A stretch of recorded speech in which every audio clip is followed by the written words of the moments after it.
Bonjour mes amis.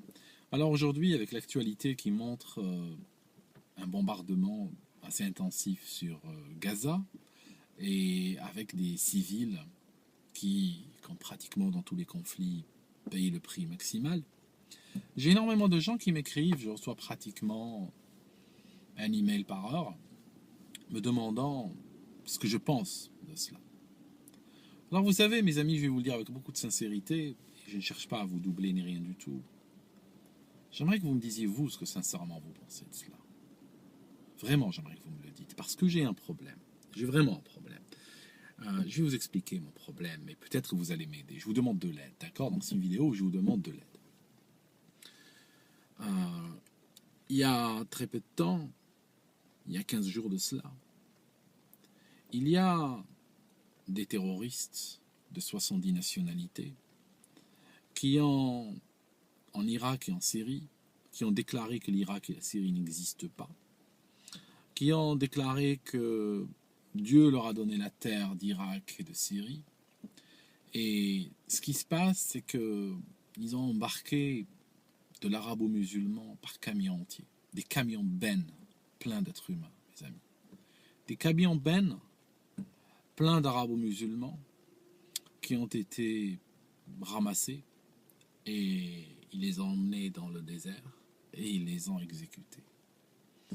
On parle jusqu'à 1700 exécutions par jour. Qu'est-ce qui se passe? À ce moment-là, sur Twitter, il y a eu une vague de, j'ai failli dire de protestation.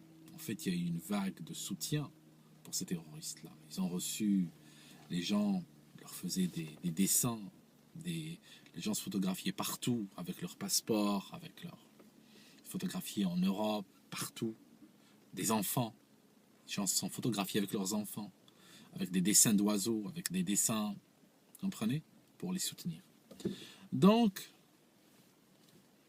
vous savez, à l'époque, quand j'ai vu la réaction apathique des arabo-musulmans, quand j'ai vu que personne ne bougeait, je parlais avec plein de gens, je n'ai pas réussi à arracher une demi-condamnation à un arabo-musulman.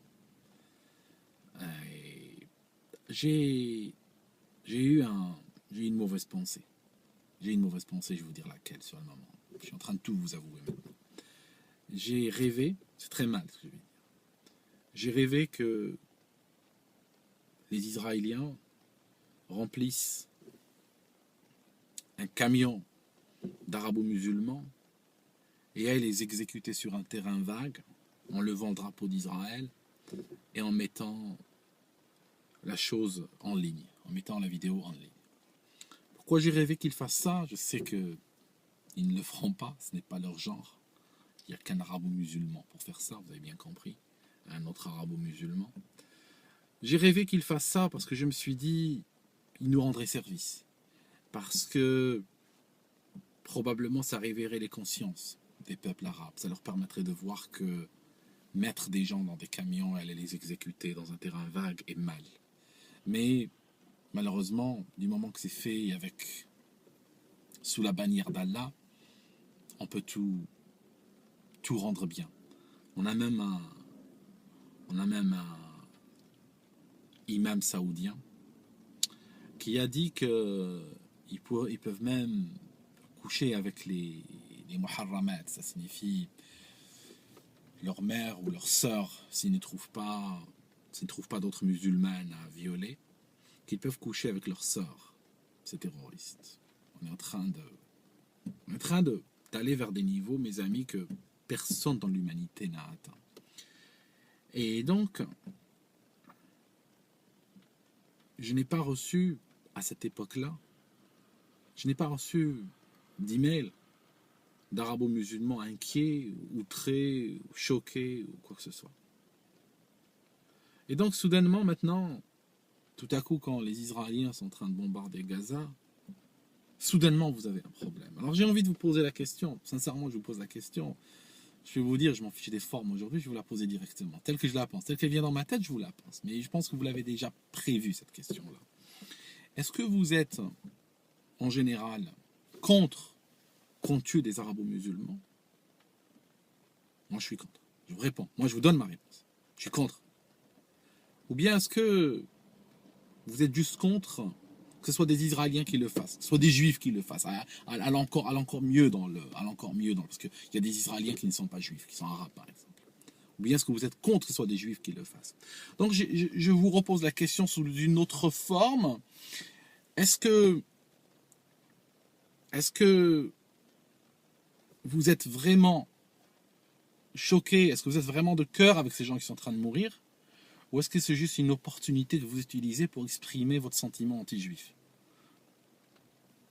Voilà, c'est une question. La question n'est pas... C'est une question de bonne foi que je pose. C'est une question qu'intérieurement je me pose. C'est une question quand je suis chez moi, je suis sous la douche, je me pose. Donc je vous la pose aujourd'hui. Et aidez-moi à y répondre. Et je vais vous dire un truc, pourquoi votre parole ne porte pas. Pourquoi votre parole ne va pas loin. Parce que c'est une parole injuste. Et les paroles injustes, les gens les détectent. Et généralement, la providence fait que ces paroles-là ne vont pas très loin. Je vous donne un exemple pour que vous puissiez me comprendre mieux. Imaginons que vous rencontriez quelqu'un qui est en train de se plaindre d'un vol. Il vous dit que on l'a volé, et que son associé est malhonnête, et qu'il lui a pris de l'argent. Et vous pouvez avoir l'impression, dans un premier temps, qu'il est en train de défendre l'honnêteté. C'est quelqu'un, c'est un homme de valeur et qui s'élève contre la malhonnêteté. Mais si vous allez au fond de l'histoire et que vous découvrez que lui et son complice ont truandé des gens et ont volé de l'argent, puis le complice a disparu avec le magot, vous regardez la chose d'une autre perspective, parce que vous allez comprendre que la personne en question est dans une logique de voyou, la personne d'une rationnelle de voyou. La personne n'est pas en train de défendre l'honnêteté dans l'absolu, mais en fait, la personne est foncièrement malhonnête, juste elle n'aimerait pas que les gens la truandent, mais elle est tout à fait d'accord de truander les autres. Vous comprenez? Et cette parole, c'est une parole injuste, et elle ne va pas très loin. Donc vous comprenez, toute proportion gardée, je vous ai donné cet exemple, pour que vous puissiez voir un petit peu comme je vous perçois. Je vous donne un exemple. Vous savez bien que aujourd'hui, dans le spectre politique, le conflit du Moyen-Orient, le conflit israélo-palestinien, c'est exporté partout. C'est un des conflits qui s'exporte le mieux.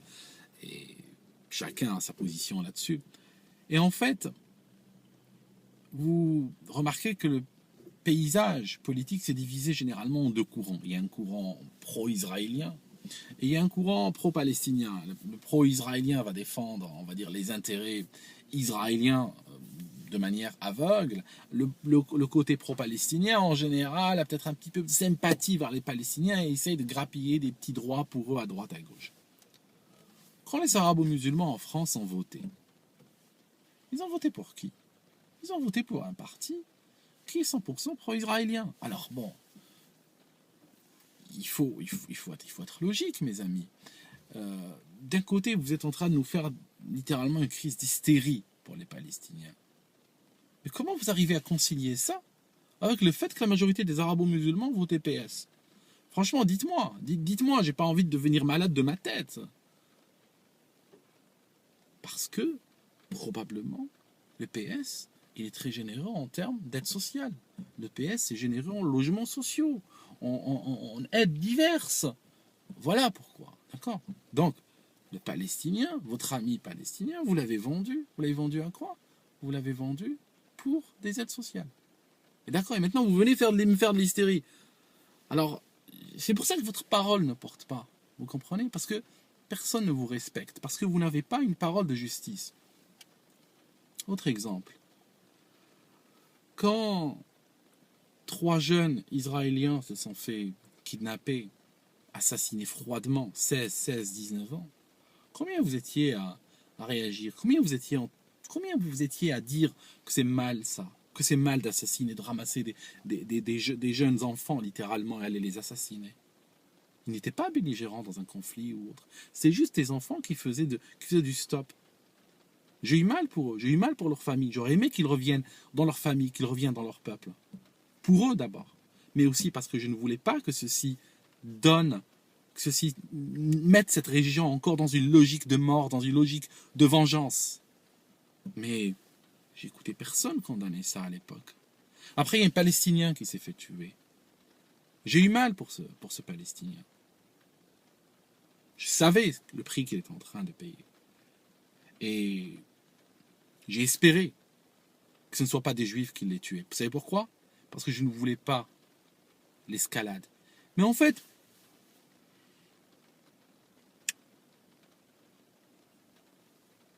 les mots, vous savez, les mots m'échappent. J'ai l'impression de dire quelque chose d'extrêmement évident, mais je parle souvent à des gens qui sont au bord de l'hystérie. Ça signifie qu'ils sont en train de parler avec le sentiment, qu'ils n'arrivent pas à aller au-delà de cela, et qui me tiennent un discours complètement illogique. Mais on n'est pas cela près, vous savez. Quand vous êtes en train, je vous donne notre exemple, hein, juste pour la route, celui-là, juste avant de partir, vous gueulez contre la France. Colonialisme, ils nous ont colonisés, ils nous ont colonisés. D'accord, ok, ils nous ont colonisés. Quand ils sont arrivés en 1830, c'est qui a signé la reddition d'Alger? C'est qui gouvernait l'Algérie à l'époque, en 1830? Hossein Bey. Hossein Bey, il y a une commune qui porte son nom à Alger aujourd'hui, tellement on le respecte, tellement on l'aime ce gars. Hein, la commune de Hossein Bey, 16 040. Code postal. Hossein Bey, il est né où à votre avis? Hossein Bey, il est né en Turquie. Hossein Bey, c'était pas un Algérien, c'était un Turc. Et vous savez ce qu'il a fait quand il a signé la reddition avec les Français? Il leur a dit, j'aimerais bien aller vivre en France. Il a demandé l'asile en France. Et sa demande a été transmise au roi de France qui a refusé. Et finalement, qu'est-ce qu'ils ont fait? Il a demandé à un des capitaines des bateaux, il y avait encore un petit peu d'esprit chevaleresque à l'époque, il a dit, tu peux pas me déposer en Italie. Et il a pris lui, son harem, ses femmes, ses enfants, ses biens et tout, ses meubles, et ils l'ont déposé en Italie où il a fini sa vie, il est mort. Alors, je veux dire, expliquez-moi, quand vous parlez contre le colonialisme, est-ce que vous êtes contre le colonialisme dans l'absolu, ou bien si vous êtes colonisé par les Turcs, c'est bien? Vous comprenez? C'est bien d'être colonisé par les Turcs. Hein. Quand c'est un musulman qui te marche dessus, c'est bien. Mais quand c'est un Français, c'est pas bien. Explique-moi. Tu comprends? Moi, je suis contre le colonialisme dans l'absolu. Je ne vais pas faire de différence entre être colonisé par un Turc, un Noir, un Blanc, un Jaune. Je veux dire, un mec qui me marche dessus, je suis pas content. Mais vous êtes content que les Turcs vous marchent dessus, mais non, les Français, non. C'est quoi votre problème? Vous n'aimez pas les Français? Vous n'aimez pas les Blancs? Vous comprenez? Votre parole n'est pas juste. C'est pour ça qu'elle ne porte pas très loin. Voilà. Je parlais à quelqu'un, il disait il suffit d'une seule paire de chaussures, d'une seule mauvaise paire de chaussures, que tu utilises jusqu'à l'usure pour causer des dommages irréversibles à tes pieds, à tes articulations de pied. Alors moi, je vais te dire un truc, je vais le paraphraser. Il suffit d'une seule contradiction dans ta tête pour que ça t'éclate la tête. Vous savez, mes amis, je vous comprends, je vous parle comme ça, mais je vous comprends. On nous a fait manger de la poubelle. Vous savez, moi j'ai mangé de la poubelle. Allez, je vais vous le dire. J'étais gamin, c'est vrai qu'on s'est bien occupé de moi. On m'a donné de la bonne nourriture, on m'a bien soigné. Mais ma société, intellectuellement parlant et spirituellement parlant, elle m'a donné autant de poubelles qu'on a fourni de coke dans les chaudières de Titanic avant qu'il ne coule. Voilà, c'est ça. De la poubelle, mes amis. C'est pour ça qu'aujourd'hui, je suis en train de revoir, minute par minute, point par point, tout ce qu'on m'a raconté depuis que j'étais tout petit. Depuis que j'ai appris le langage des hommes. Voilà. Et vraiment, je vous invite à le faire. Parce que vous êtes névrosé. Vous savez, c'est pour ça que vous vous réfugiez dans l'hystérie. Parce que quand il s'agit d'un discours intellectuel, vous n'arrivez pas. Vous bloquez tout de suite. Parce que avec toutes les contradictions, toute la poubelle qu'il y a dans la tête, on ne peut pas avancer. J'ai dû évacuer la poubelle, moi. Je peux vous dire que... J'ai même pas fini, d'ailleurs. J'ai même pas fini. Je suis en chemin. Et puis, on espère que la paix régnera pour tout le monde, vous savez.